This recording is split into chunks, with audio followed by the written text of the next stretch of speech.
রাজনীতিতে চিরস্থায়ী বন্ধু বা চিরস্থায়ী শত্রু বলে কিছু কখনো হয় না, থাকে শুধু চিরস্থায়ী স্বার্থ। কিন্তু সেই স্বার্থের সমীকরণ যদি মাত্র 48 ঘন্টার মধ্যে একেবারে 180 ডিগ্রি ঘুরে যায়, তবে তাকে ভূ রাজনীতির একটা মাস্টার স্ট্রোক ছাড়া আর কিছু বলা যায় না। এই দেখুন না, গত 2 মাস ধরে ঢাকায় অবস্থান করছেন ভারতের ক্যাবিনেট মন্ত্রীর মর্যাদা প্রাপ্ত হাই কমিশনার দীনেশ ত্রিবেদী, কিন্তু ঢাকার ক্ষমতার কেন্দ্রবিন্দুতে থাকা নেতৃত্ব তার সঙ্গে একটি আনুষ্ঠানিক সাক্ষাৎ করার প্রয়োজনও বোধ করেননি। অথচ হঠাৎ করে দৃশ্যপট বদলে গেল একেবারে 180 ডিগ্রি। মার্কিন প্রেসিডেন্ট ডোনাল্ড ট্রাম্পের বিশেষ দূত সার্জিও গোরের ঢাকা সফর, তার পরপরই দিল্লিতে সাবেক প্রধানমন্ত্রী শেখ হাসিনার সংবাদ সম্মেলন ও দেশে ফেরার ঘোষণা, এবং ঠিক তার পরদিনই ঢাকার প্রশাসন যেন এক চরম বাস্তবের মাটিতে আছড়ে পড়লো বলা যায়, অথবা তাকে আছাড় দেয়া হলো ওই ধোপার পাটের আছাড় দেওয়ার মতনই, সেটাও বলা যায়। আর এই আছাড়ের ফলাফলটা কি?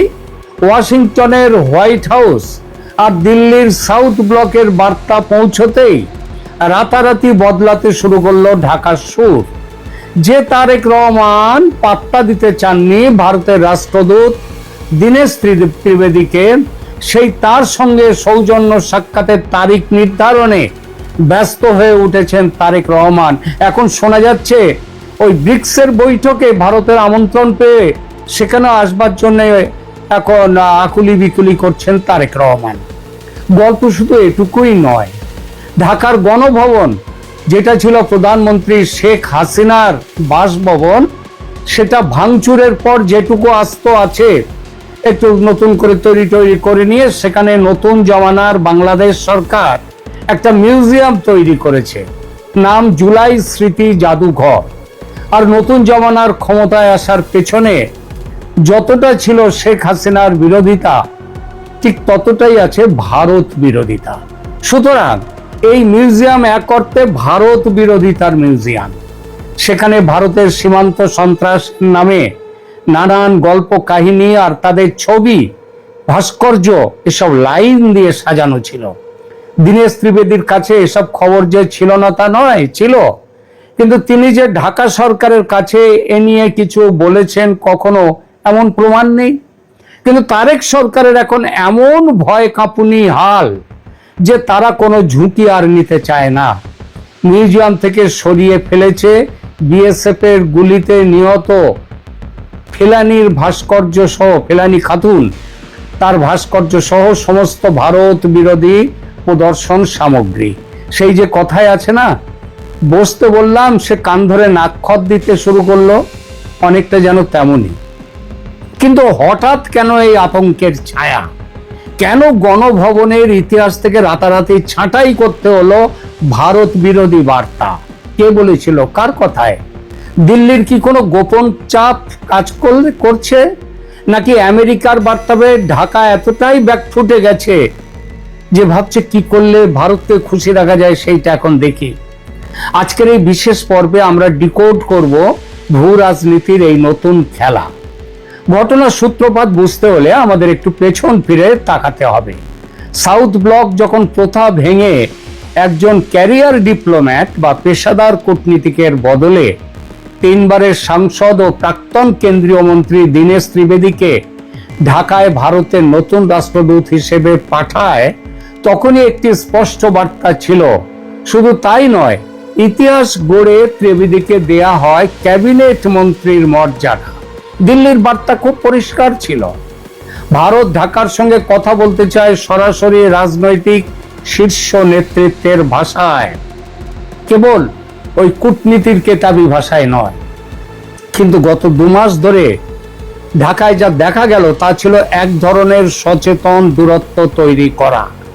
বাংলাদেশের ক্ষমতায় থাকা নতুন নেতৃত্ব বাংলাদেশ ফার্স্ট নীতির অজুহাতে ভারতীয় রাষ্ট্রদূতের সঙ্গে সাক্ষাতের আবেদনটা এক প্রকার ঠান্ডা ঘরে পাঠিয়ে রেখেছিল। কোনো গুরুত্বই দেয়নি। মালয়েশিয়া, চায়না সফরে ব্যস্ত ছিলেন তারেক। তুর্কি আর পাকিস্তানের সঙ্গে মহব্বত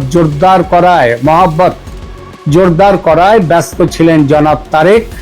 তিনি সময় পাচ্ছিলেন না ভারতের রাষ্ট্রদূতকে সময় দেয়া। ঢাকার নতুন নির্ধারকরা হয়তো ভেবেছিলেন নয়াদিল্লিকে এড়িয়ে ওয়াশিংটন, বেজিং এবং আঙ্কারার সাথে ভাব করলে, আর ওদিকে রাওয়ালপিন্ডি তো আছেই, এই ভাবটা করলেই তারা আঞ্চলিক ভারসাম্য তৈরি করে ফেলবেন। প্রায় 2 মাস ধরে সাউথ ব্লকের এই হেভিওয়েট দূতকে কার্যত ঝুলিয়ে রাখা হয়েছিল।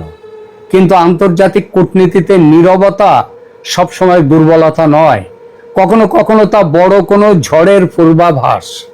দিল্লি ঝড় হয়ে অপেক্ষা করছিল সেই দিন থেকে, যেদিন তারেক রহমান ভারতের থেকে সচেতন দূরত্ব তৈরি করে বেজিংয়ের প্রণয় ডোরে নিজেদের বন্দী করছিলেন। দিল্লি শুধু সঠিক সময়ের অপেক্ষা করছিল, কখন ঝড় হয়ে ঝাঁপিয়ে পড়বে সেই সময়ের। ঠিক এই পরিস্থিতিতে ঘটে ভূ রাজনৈতিক সমীকরণের সবচেয়ে বড় একটা মোড়। ট্রাম্প প্রশাসনের সাউথ অ্যান্ড সেন্ট্রাল এশিয়া বিষয়ক মার্কিন বিশেষ দূত সার্জিও গোর 3 দিনের সফরে ঢাকায় পা রাখেন। ঢাকায় এসে তিনি বাংলাদেশ সরকারের শীর্ষ পর্যায়ের সঙ্গে বৈঠক করেন ঠিকই, মানে তাদের সাথে বৈঠক করেছেন, কিন্তু কূটনীতির আসল খেলাটা খেলে যান অন্য জায়গায়। ঢাকায় অবস্থানকালেই মার্কিন দূত সার্জিও গোর সরাসরি বৈঠকে বসেন ভারতীয় হাই কমিশনার দীনেশ ত্রিবেদীর সঙ্গে। যেখানে বাংলাদেশের পররাষ্ট্রমন্ত্রী খলিলুর রহমানের সঙ্গে 20-22 মিনিটের বৈঠক করেন সার্জিও গোর, সেখানে ভারতীয় রাষ্ট্রদূত দীনেশ ত্রিবেদীর সঙ্গে 1 ঘন্টা 20 মিনিটের বৈঠক করেন। আরো আছে, বাংলাদেশ সরকারের দেয়া লাঞ্চ ডিনার যিনি প্রত্যাখ্যান করেন, সেই সার্জিও গোর প্রাতরাশ সারেন দীনেশ ত্রিবেদীর সঙ্গে। কি বার্তা দিতে চাইছেন আমেরিকান দূত, সেটা বুঝতে কারো অসুবিধা হয়? আর কূটনৈতিক মহলকে যা সবচেয়ে বেশি চমকে দিয়েছে সেটা হলো দক্ষিণ এশিয়ার স্থিতিশীলতা নিয়ে ওয়াশিংটন এবং দিল্লির সুর যে এখন পুরোপুরি এক। আমি আমার গত বেশ কয়েকটি ভিডিওতে একই কথা বলেছি যে বাংলাদেশ নিয়ে ভারত এবং আমেরিকা এখন একসরে চলছে এবং এখানে আমেরিকাকে দেয়া হয়েছে আপার হ্যান্ড। সেটা সার্জিও গোর এই বার্তা খুব স্পষ্টভাবে ঢাকার টেবিলে গিয়ে রেখে এসেছেন। ট্রাম্প প্রশাসন স্পষ্ট করে জানিয়ে দিয়েছে এখন থেকে দক্ষিণ এশিয়ার ভূ রাজনৈতিক সুরক্ষার চাবিকাঠি দিল্লির হাতেই থাকবে। ওয়াশিংটন কোনোভাবেই এই অঞ্চলে এমন কোনো অস্থিরতা বা ভারত বিরোধী ক্ষমতার উত্থান সমর্থন করবে না যা আঞ্চলিক নিরাপত্তা বিনষ্ট করে। যে আমেরিকা বা পশ্চিমের কার্ড খেলে দিল্লিকে চাপে রাখার পরিকল্পনা করেছিল বাংলাদেশ, সেই আমেরিকার দূত নিজেই যখন ঢাকায় বসে দিল্লির দূতের সঙ্গে দ্বিপাক্ষিক আলোচনা সারেন, তখন ঢাকার জন্য বার্তাটা বুঝতে বাকি থাকে না। এরপরেও বার্তা না বুঝলে তাকে গর্ধব প্রজাতির জীব আখ্যা দিতেই হয়, রাজনীতিক বা কূটনীতিক নয়। সার্জিও গোরের ঢাকা ছাড়ার ঠিক পরপরই দিল্লি থেকে নেমে আসে দ্বিতীয় আঘাত। নয়াদিল্লিতে একটি সংবাদ সম্মেলন করে সাবেক প্রধানমন্ত্রী শেখ হাসিনা সরাসরি ঘোষণা দেন তিনি খুব শীঘ্রই বাংলাদেশে ফিরে আসছেন। এই সংবাদ সম্মেলনের রাজনৈতিক টাইমিং এতটাই সুনির্দিষ্ট ছিল যে মুহূর্তের মধ্যে ঢাকার রাজনৈতিক ও প্রশাসনিক অন্দরে একেবারে ভূমিকম্প শুরু হয়ে যায়। শুধু তাই নয়, ভারতের পররাষ্ট্র মন্ত্রণালয়ের তরফ থেকে খুব মেপে একটা বিবৃতি দেওয়া হয়। বাংলাদেশ যখন বলছে এগুলো বন্ধুত্বের লক্ষণ নয়, ভারত বন্ধুত্ব চাইছে কিন্তু কাজ যা করছে তা বন্ধুত্ব ভাঙার মতো, যেন ওখান থেকে যেন শেখ হাসিনা কোনো রকম ভাষণ না দিতে পারেন, ভারতে বসে সেটা ভারতকে দেখতে হবে। একবার নয় অনেকবার বলেছে ভারত, শুধু ছোট্ট করে জানিয়ে দিয়েছে শেখ হাসিনা ভারতের অতিথি হিসেবে আছেন এবং তার বক্তব্যের স্বাধীনতা বা তার কৌশলগত অবস্থানের ওপর দিল্লির সম্পূর্ণ অফিসিয়াল নিয়ন্ত্রণ চাপানোর প্রয়োজন নেই, আর দিল্লি সেটা চাপাবে না। একদিকে মার্কিন প্রশাসনের কঠোর বার্তা, ভারতের তীব্র গোঁসা বাংলাদেশ ওই চীন পাকিস্তান তুর্কি প্রেমের দিকে বেশি ঝুঁকেছে তার জন্য। আর অন্যদিকে ভারতের মাটিতে বসে শেখ হাসিনার প্রত্যয়ী ঘোষণা আগামী ডিসেম্বরের মধ্যেই আমি ফিরে যাব।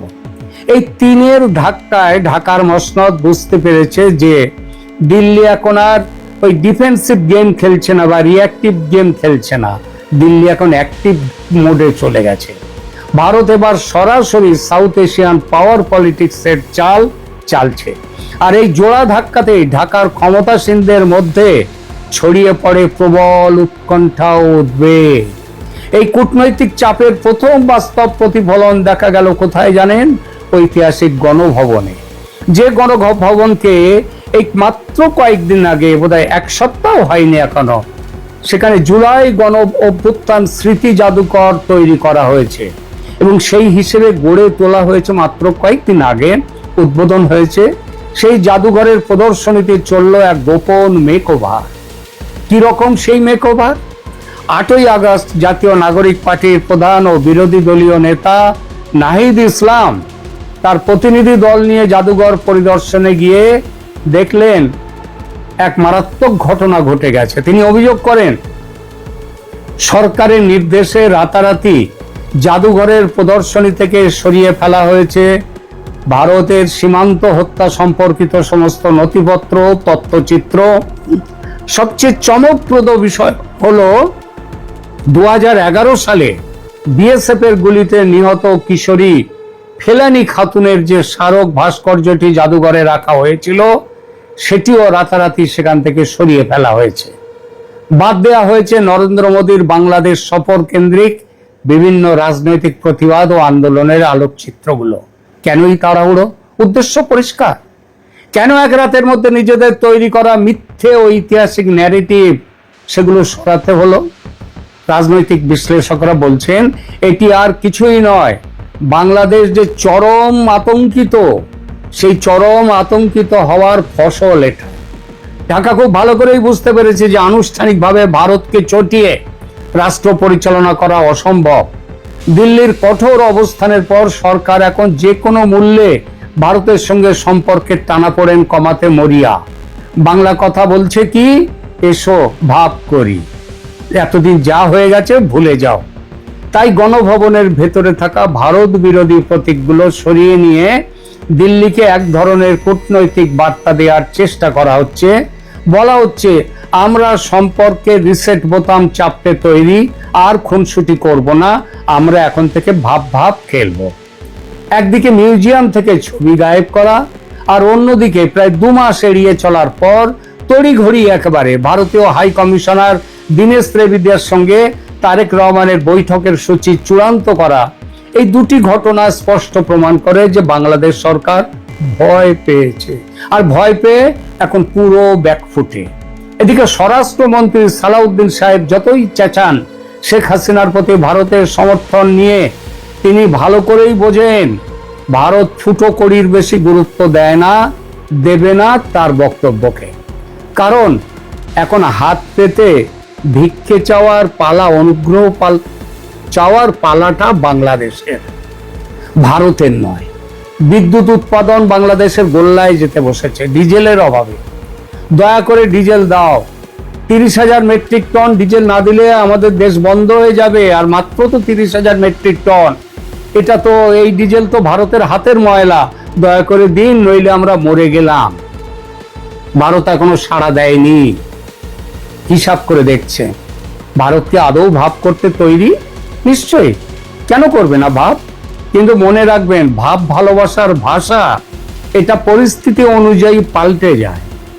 গরজটা এখন বাংলাদেশের, সুতরাং একটু বেশি ঘাড় ঝোঁকাতে হবে, মানে নত হতে হবে বাংলাদেশকে।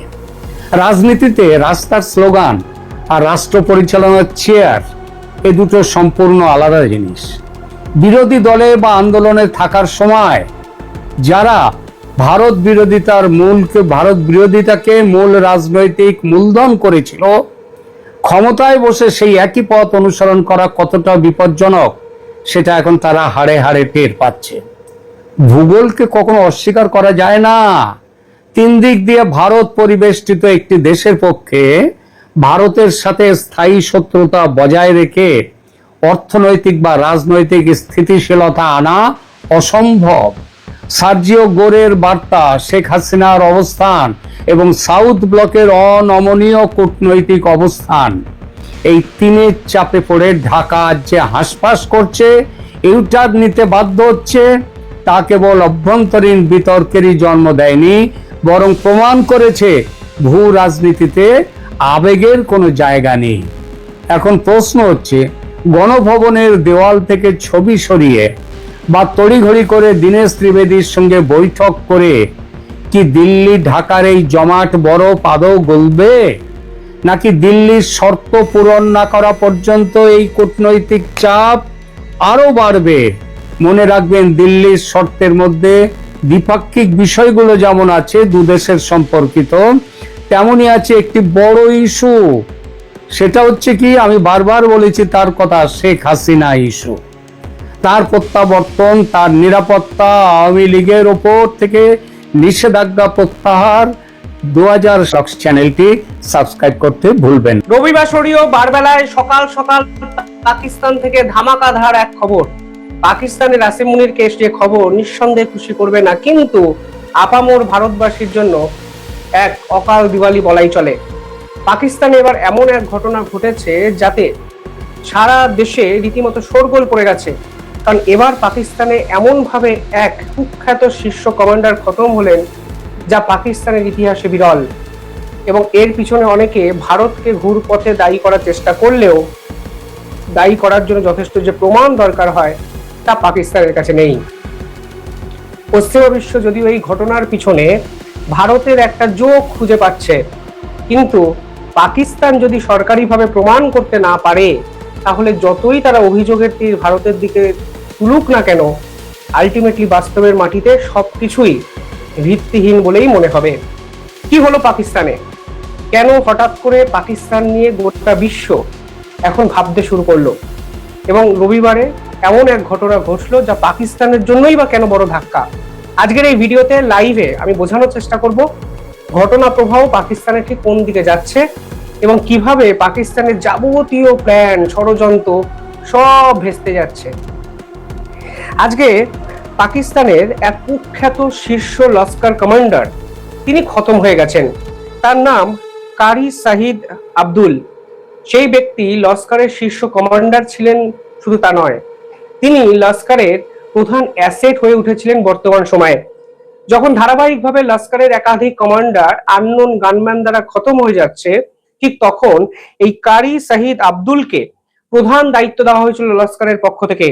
তিনি একদিকে যেমন শীর্ষ কমান্ডার ছিলেন, অন্যদিকে রিক্রুটমেন্ট এজেন্ট ছিলেন এবং একই সময় তিনি পুরো অপারেশনাল পরিকল্পনাটা কিন্তু করতেন। অর্থাৎ কোনো নির্দিষ্ট জায়গায় যদি জঙ্গি নাশকতার প্ল্যান করা হতো, তাহলে entry point, exit point, transport, monetary involvement, funding সমস্ত কিছু তদারকির দায়িত্ব এই কারি শাহিদ আব্দুল নামক শীর্ষ কমান্ডারকে কিন্তু দেওয়া হয়েছিল। সেই ব্যক্তি আজকে পাকিস্তানে অস্বাভাবিকভাবে খতম হয়ে গেলেন। কোথায় খতম হয়েছে সেটা খুব ইম্পর্টেন্ট একটা জায়গা। পাকিস্তানের অত্যন্ত গুরুত্বপূর্ণ একটি মসজিদ, যার নাম কিউবা মসজিদ। এই কিউবা মসজিদের ভিতরে যখন নামাজ পড়তে তিনি গেছিলেন, তিনি সেখানে ছটফট করে মারা যান। সকলে চমকে যায়, তার মসজিদের ভিতর এই ধরনের মৃত্যু কারণটা কি? তাকে গুলি করা হয়নি, তার মাথাতে আঘাত করা হয়নি, ছুরি ঢোকানো হয়নি, কিন্তু হলোটা কি? মসজিদের ভিতর লস্করের শীর্ষ কমান্ডার, যিনি সবসময় বডিগার্ড নিয়ে ঘুরতেন, তার দাপট পাকিস্তানে এতটাই বেশি ছিল যে তার সাথে কথা বলার আগে পারমিশন নিতে হতো। তিনি ভয় পেতেন অনেকে তার সঙ্গে কথা বলতে। সেই ব্যক্তি মসজিদের ভিতর ছটফট করে মারা গেলেন। পরবর্তীকালে জানা যায়, মসজিদে ঢোকার আগে তিনি একটি রেস্টুরেন্টে, একটি খাবারের জায়গায় খাবার খেতে ঢুকেছিলেন এবং সেই খাবারের মধ্যে এমন কিছু তাকে মিশিয়ে দেওয়া হয় যার অ্যাকশন মসজিদে নামাজ পড়ার সময় হয়েছে। অর্থাৎ পরিকল্পিত খুন। ঘটনার রেকি দিনের পর দিন করা হয়। তিনি রবিবারে ওই নির্দিষ্ট সময় ওই মসজিদে নামাজ পড়তে যান। যিনি খতম করেছেন তিনি জানতেন এবং নামাজ পড়তে যাওয়ার আগেই ওই পার্টিকুলার তাদের যে ডেরা বলা হচ্ছে, সেই রেস্টুরেন্ট বা ডেরাতে এমন কিছু খাবার তাকে খাওয়ানো হয়েছে বা তিনি খেয়েছেন অজান্তেই, যে তিনি অবশেষে মৃত্যুবরণ করেছেন। মসজিদের ভিতর এই ধরনের অস্বাভাবিক মৃত্যু নিয়ে পাকিস্তানের সকাল থেকে হইচই পড়ে যায়। সকলে বুঝতেই পারছে না যে এমন কি খাওয়ানো তাকে হলো যে তার স্পট ডেট মসজিদে হলো, এবং এই খাবারটি খাওয়ালো কে, এটাই এখন সব থেকে বড় প্রশ্ন। এবং পুরো ঘটনা যেদিকে যাচ্ছে একটা জিনিস স্পষ্ট, এর পিছনে সেই কুখ্যাত আননোন গানম্যান জড়িত। অর্থাৎ এদের দেশে ঢোকো, এদেরকে ঠোকো, এবং যেভাবে এরা ভারতে সর্বনাশ করেছে দিনের পর দিন, একই কায়দায় তাদেরই সর্বনাশ করো। ধরার কেউ নেই, বলার কেউ নেই, প্রমাণ যুক্তি কিচ্ছু নেই। আন্তর্জাতিক স্তরের কাছে স্পিক নট পাকিস্তান। এই বিখ্যাত ব্যক্তি, বিখ্যাত বলাটাই ভালো কারণ পাকিস্তানেরা বিখ্যাত, যার নাম কারি শাহিদ আব্দুল, তার বিপক্ষে সরাসরি ভারতের একাধিক অভিযোগ ছিল। তিনি জম্মু এবং কাশ্মীরে বহু টেরোরিস্ট অ্যাটাকের সঙ্গে জড়িত, এবং ভারতবর্ষের যত টেরোরিস্ট অ্যাটাক সাম্প্রতিক সময় হয়েছে, সেই সাম্প্রতিক সময়ে যত আক্রমণ হয়েছে তার পিছনে এই কারি আহমেদ ব্যক্তি ছিলেন। তিনি জম্মু কাশ্মীর থেকে রিক্রুটমেন্টও করছিলেন। অর্থাৎ যে সকল ভারতীয় ছোট্টবেলায় মাদ্রাসাতে গিয়ে ব্রেন ওয়াশড হতো, তাদেরকে বেছে বেছে বেছে বেছে পাকিস্তানে নিয়ে গিয়ে ভারতের বিপক্ষে কাজে লাগানোর চেষ্টা করা হতো এই ব্যক্তির পক্ষ থেকে। অর্থাৎ ভারতের মোস্ট ওয়ান্টেড যে লিস্ট, সেই লিস্টেও কিন্তু জলজল করত এই কুখ্যাত টেরোরিস্টের নাম কারি শাহিদ আব্দুল, যিনি আজ আননোন গানম্যান দ্বারা পাকিস্তানে খতম হয়ে গেলেন। কিছুদিন আগে লস্করের এক শীর্ষস্থানীয় কমান্ডার বক্তৃতা দিতে গিয়ে কিছু কথা বলেছিলেন। আপনাদের হয়তো অনেকেই সে ভিডিও দেখেছেন, আমি অন্তত আমার চ্যানেলে সেই ভিডিও চালিয়েছি।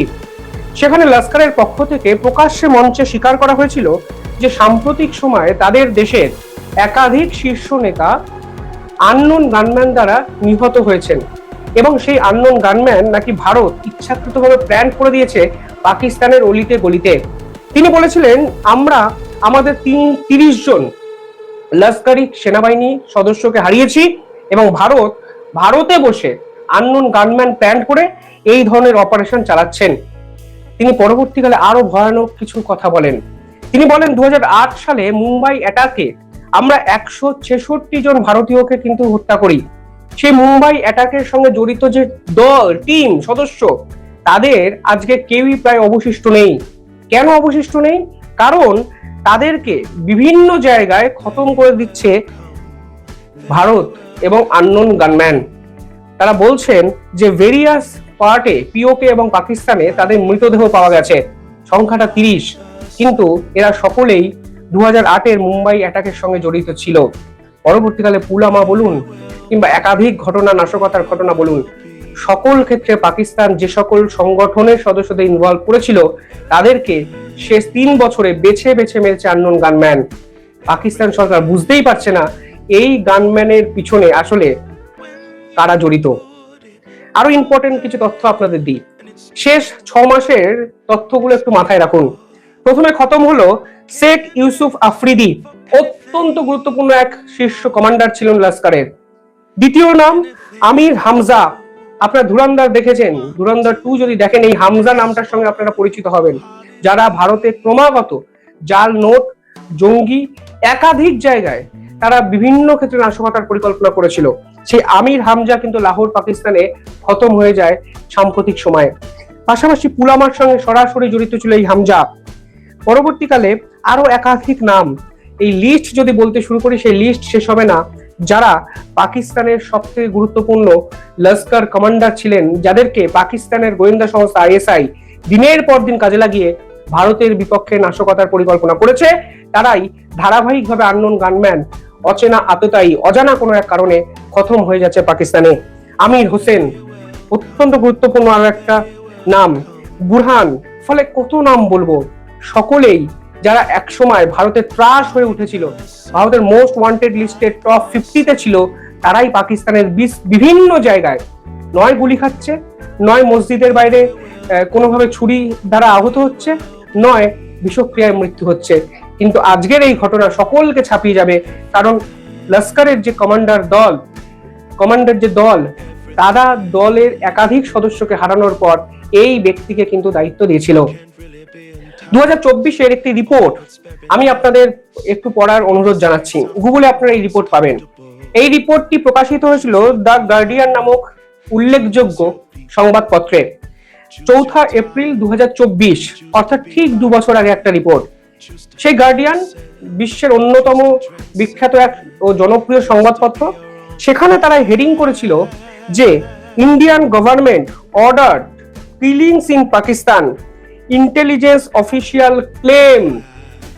অর্থাৎ তারা তাদের সূত্র মারফত জানতে পেরেছে বা তাদের ইন্টেলিজেন্স অফিসিয়াল জানিয়েছে ভারত সরকার নাকি পাকিস্তানে এই ধরনের হত্যাকাণ্ড চালাচ্ছে। কিন্তু 2024-এর এপ্রিল মাসের পরেও ভারতের বিপক্ষে আন্তর্জাতিক স্তরকে একটা ছোট্ট প্রমাণও কিন্তু পাকিস্তান সরকার দিতে পারেনি। ঠিক যেমন আজকের ঘটনার পরও তাদের হাতে বলার মতো কিচ্ছু উপকরণ নেই। বিষক্রিয়ায় মৃত্যু। ভারত পাকিস্তানে ঢুকে তো আর বিষ খাই দেয়নি ভাই তোমার জঙ্গিকে। তোমার দেশের লোক, তোমার দেশের নাগরিক, তোমার দেশের স্টুডেন্ট খাবারের সঙ্গে কি মিশিয়ে দিয়েছে তা তোমার সাবজেক্ট। ভারতের এখানে করার কি আছে? সেই গার্ডিয়ানের রিপোর্টে বলা হয়েছিল যে 2019 থেকে পাকিস্তানে নাকি অ্যাক্টিভলি অ্যাগ্রেশন দেখাতে শুরু করেছে ভারতের গোয়েন্দা সংস্থা র। সেই রিপোর্টে বলা হয়েছিল 2020 সাল থেকে এখনো অবধি 2024 অবধি সে সময় রিপোর্টে 20 জন টেরোরিস্টের হত্যাকাণ্ড পাকিস্তানের বিভিন্ন জায়গায় ঘটেছে। 2023 সালের পর এই হত্যাকাণ্ড কিন্তু ক্রমবর্ধমান, অর্থাৎ প্রতি মুহূর্তে বাড়ছে। এবং আজকে লস্করের কমান্ডার প্রকাশ্য দিবালোকে সংবাদ মাধ্যমের সামনে স্বীকার করছে ভারতের এই আননোন গানম্যান 30 জনের বেশি তাদের সঙ্গীকে খতম করে দিয়েছে পিওকে কিংবা পাকিস্তানের বিস্তীর্ণ জায়গায়। অর্থাৎ ভারত যে খেলা শুরু করেছে তা লস্করের এই কমান্ডার স্বীকার করছেন, কিন্তু আসিম মুনিরের হাতে কোনো প্রমাণ নেই। ভারত কেন পাকিস্তানে ঢুকতে যাবে? কেনই বা তোমাদের খতম করবে? তোমরা তো ভাই জঙ্গিপনায় বিশ্বাস করো না, তোমরা তো সাদা সিধা ভালো মানুষ যা রাষ্ট্রের সঙ্গে বারবার তোমরা দাবি করো। তাহলে তোমার দেশের অন্তর্দ্বন্দ্বের ফলেই কি এই খুন খারাপিটা হচ্ছে, নাকি গোষ্ঠীদ্বন্দ্ব, নাকি ইসলামের সঙ্গে ইসলামের যুদ্ধ? তোমরাই খুঁজে বার করো। ভারতের বিপক্ষে প্রমাণ না পেয়ে পাকিস্তানের আসিম মুনির যে ছটপট করতে শুরু করেছে তা তো এক প্রকার নিশ্চিত। একদিকে বালুচিস্তান, একদিকে টিটিপি, অন্যদিকে সিন্ধ প্রদেশের স্বাধীনতার আন্দোলন, আর এবার দেশের আভ্যন্তরীণ পরিকাঠামোয় আননোন গানম্যান। সলিউশন কোথায় মুনিরের কাছে? কিচ্ছু নেই। গার্ডিয়ান যতই বলুক এর পিছনে ভারত আছে, প্রমাণ লাগবে তো পাকিস্তানের। সেই প্রমাণ কি আসিম মুনিরের হাতে আছে? এক কথায় উত্তর দিতে যদি হয়, নেই। প্রমাণ করার ক্ষমতা নেই, এর পিছনে ভারত আছে। কিন্তু যারা মরছে তারা ভারতের মোস্ট ওয়ান্টেড লিস্টের তালিকায় সব থেকে প্রথমে আছে, এবং যারা এদের মারছে একদম ঠিক করছে, তাদের দেশে ঢুকে মারছে, তাদের দেশের নাগরিকরা মারছে, এবং যারা দিনের পর দিন নিরীহ মানুষদের জঙ্গিপনায় এইভাবে খতম করে তাদের মৃত্যু এভাবেই হওয়া উচিত। যদি পাকিস্তান এতদিন করতে না পারে, তাহলে যে আননোন গানম্যান করছে তা 100% সঠিক কাজ করছে। আমাদের পরিবেশের জন্য, পৃথিবীর জন্য এদেরকে খতম করা অত্যন্ত দরকার। ঠিক সেটাই করছে আননোন গানম্যান।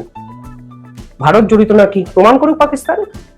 যাই হোক, কমেন্টে জানাবেন কিভাবে দেখছেন এই ঘটনা। এবং আননোন গানম্যানের খেলা সবে তো শুরু, এখন অনেক লম্বা খেলা বাকি আছে, চলবে।